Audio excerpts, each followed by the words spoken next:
हर रोज एक नई कहानी देखने के लिए चैनल को सब्सक्राइब करें और बेल आइकन दबाना ना भूलें। खजूरीपुर गांव में रवि नाम के एक मास्टर रहा करते थे। वो अपने छात्रों के बीच बहुत मशहूर थे और कुछ छात्र हैं जिन्हें ये पसंद नहीं करते, जिनका नाम है मनोहर, प्यारे मोहन और शीला। ये तीनों अव्वल दर्जे के शरारती थे और इनकी शरारतों से पूरा गांव परेशान था। रवि मास्टर इसीलिए इन्हें पसंद नहीं करते थे क्योंकि ये तीनों बिना होमवर्क के स्कूल आया करते थे और स्कूल में बदमाशी करते। एक दिन रवि मास्टर ने इन तीनों को क्लास रूम में बुलाया। ओहो, मास्टर जी को सत सत प्रणाम। कहाँ है आपके चरण? अरे बस बस बहुत हुई तुम्हारी नौटंकी। अरे मुझे सब मालूम है तुम कितने पानी में हो। पानी? कहाँ है पानी? हमको तो नहीं दिख रहा कहीं भी पानी। शायद पगला गए हैं मास्टर जी। चुप, कितनी आराम से बोलती हो तुम। अरे अपनी बात जब तक पूरी करोगी तब तक तो राजधानी एक्सप्रेस दिल्ली पहुंच जाएगी। तुम तो रहने ही दो भाई। जब चुप ही रहना था तो क्यों बुलाया हम लोग को? अरे मेरा आज जन्मदिन है बच्चों। क्या बात कर रहे हो? जन्मदिन की शुभकामनाएं सर। आपकी उम्र कितनी है सर? खैर जो भी हो उससे मुझे क्या, 19 के लगते हो देखने में तो। क्या खाते हो सर? मास्टर रवि को तीनों बहुत छेड़ते हैं और कुछ देर बाद मनोहर, प्यारे मोहन और शीला तीनों घर की तरफ जा ही रहे होते हैं कि तभी मास्टर रवि उन तीनों को पीछे से पुकारते हैं। अरे सुनो भाई शैतानों की टोली। तभी सारे पीछे मुड़कर देखते हुए कहते हैं, हाँ बोलिए सरदार। सरदार? तो ये लोग मुझे सरदार क्यों बोल रहे हैं? क्या हुआ सरदार, बोलिए। अरे कुछ नहीं, लेकिन तुम मुझे सरदार क्यों बोल रहे हो? आप हमारे गुरु हैं और गुरु को सरदार भी कहते हैं। अरे कौन सी भाषा में? स्कूल वाली भाषा में। इतना बोलकर तीनों हंसने लगते हैं और वहाँ से चले जाते हैं। कुछ देर बाद रवि मास्टर अकेले बैठकर इन तीनों को सबक सिखाने का प्लान बनाने लगते हैं क्योंकि इन तीनों ने बहुत परेशान कर रखा था पूरे के पूरे स्कूल को ही।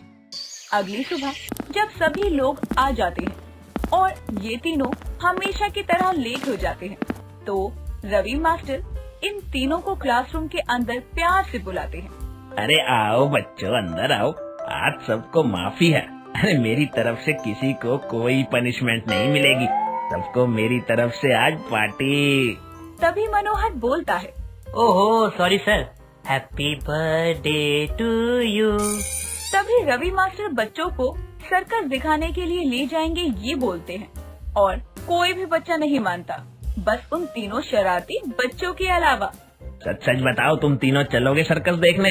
अरे क्यों नहीं चलेंगे सर, आज आपका जन्मदिन है और आपकी बात को कैसे हम मना कर सकते हैं। अब रवि मास्टर उन सब बच्चों को सर्कस दिखाकर घर की तरफ लौट रहे थे।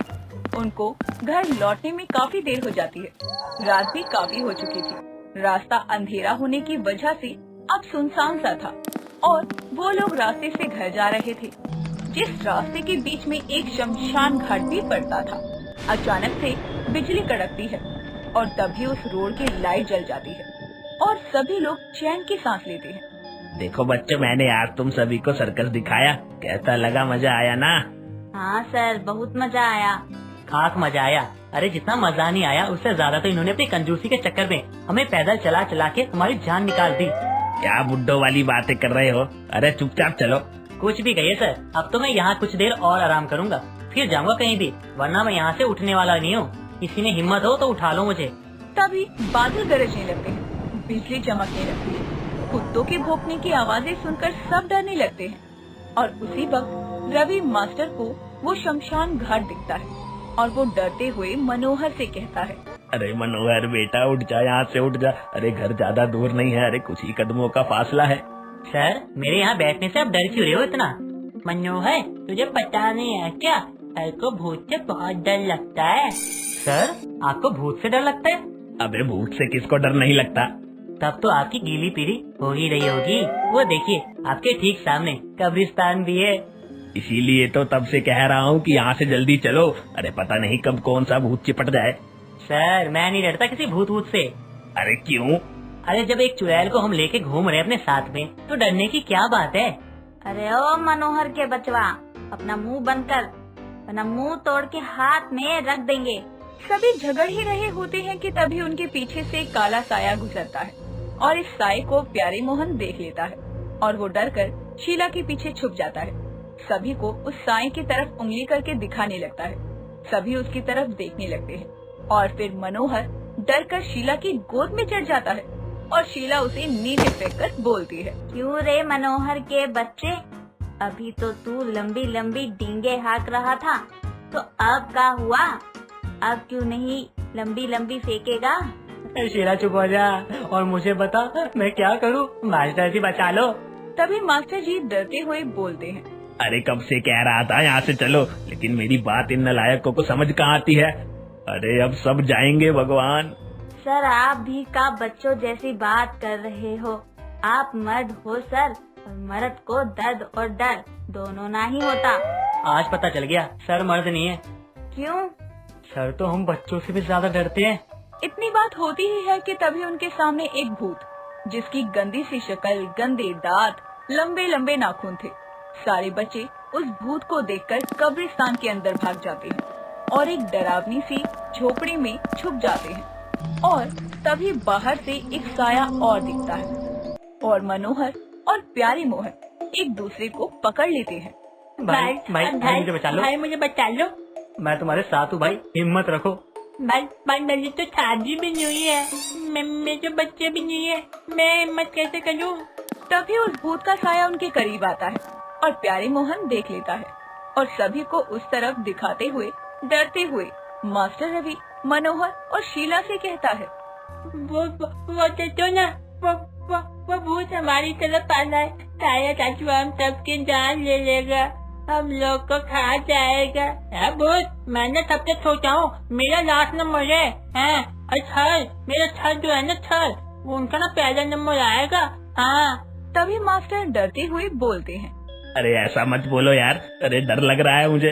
तभी भूत अपनी डरावनी आवाज में सबको डराते हुए कहता है, आज इतने सारे इंसान मेरे इलाके में एक साथ मिल गए, मजा आएगा। हम लोग चले जाते हैं भूत जी, अरे हमको छोड़ दो। आखिर हमारी गलती क्या है? मैं आराम से सो रहा था, मेरी क्या गलती थी?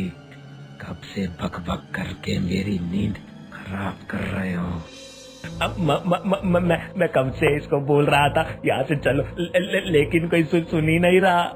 मुझे उससे कोई मतलब नहीं, अच्छा हुआ तुम लोग यहाँ रुक गए, आज मुझे इंसान की बहुत जरूरत थी। इंसान की जरूरत? अरे भाई वो क्यों? क्योंकि मेरी जान खतरे में है।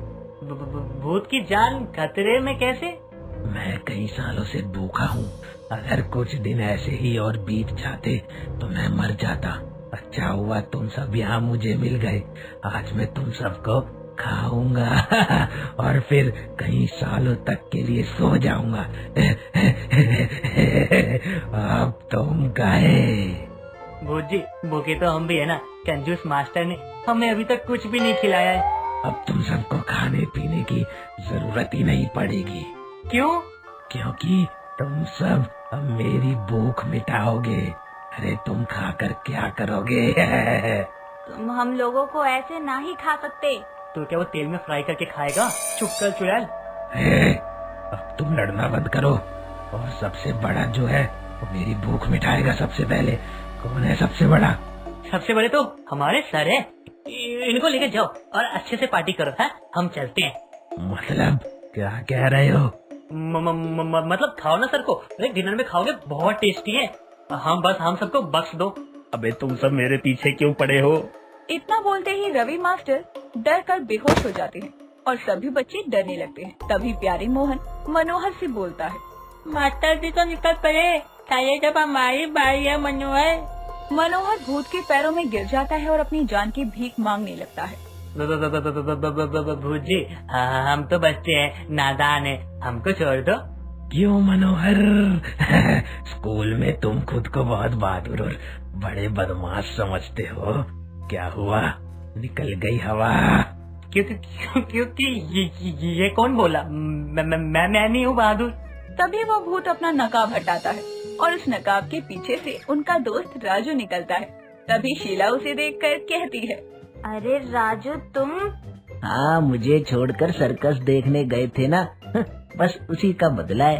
राजू भी इनका स्कूल का दोस्त था, जो कि क्लासरूम में सोता रहता था। इतना सब कुछ हो जाने के बाद मनोहर राजू को बहुत मारता है और कुछ देर बाद ये चारों मास्टर जी को उठाकर घर ले आते हैं। अगली सुबह मास्टर जी खुद को अपने घर पर जिंदा देखकर बहुत खुश थे और वो फिर से हमेशा की तरह अपने स्कूल की तरफ निकल जाते हैं। दोस्तों, अगर आपको ये कहानी पसंद आई तो इसे लाइक करें, शेयर करें और कमेंट करके बताएं कि कहानी में आपको सबसे अच्छा क्या लगा।